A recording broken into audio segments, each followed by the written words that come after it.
आज शिवसेना उद्धव बाळासाहेब ठाकरे पक्षाच्या वतीनं सोलापूर येथील पूनम गेटच्या इथं बदलापूर येथे झालेल्या चिमुरड्यावर जे अत्याचार झाला त्या अत्याचाराच्या निषेधार्थ शिवसेना उद्धव बाळासाहेब ठाकरे पक्षाच्या वतीनं आम्ही या ठिकाणी तीव्र निदर्शन करण्यासाठी आणि त्या घटनेचा धिक्कार करण्यासाठी आम्ही सर्व पदाधिकारी या ठिकाणी जमलेलो आहोत। आपल्याला माहिती आहे गेल्या महाराष्ट्रामध्ये जे हत्याकांड होत आहेत, जे बलात्काराच्या घटना घडत आहेत, आपल्याला माहिती आहे की अक्षरा म्हात्रे असेल, गेल्याच आठवड्यामध्ये यशस्वी शिंदे असेल, जे उरणला हत्याकांड झालं, तिथं बलात्कार झाला, हत्याकांड झालं, त्या नराधामाला त्या ठिकाणी फाशी द्यावी अशी मागणी त्या ठिकाणी झाली।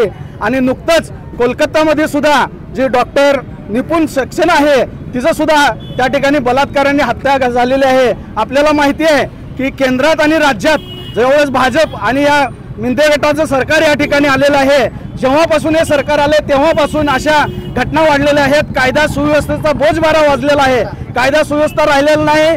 जे कोणी आरोपी आहेत त्यांना या ठिकाणी कायद्याची भीती राहिलेली नाही। आम्ही पक्षाच्या वतीने हा धिक्कार करतो, निषेध करतो आणि या नराधामाला फास्ट ट्रॅक कोर्टामध्ये खटला चालवून या नराधामांना लवकरात लवकर फाशी देण्यात यावी अशी मागणी आम्ही उद्धव बाळासाहेब ठाकरे पक्षाच्या वतीने करतो।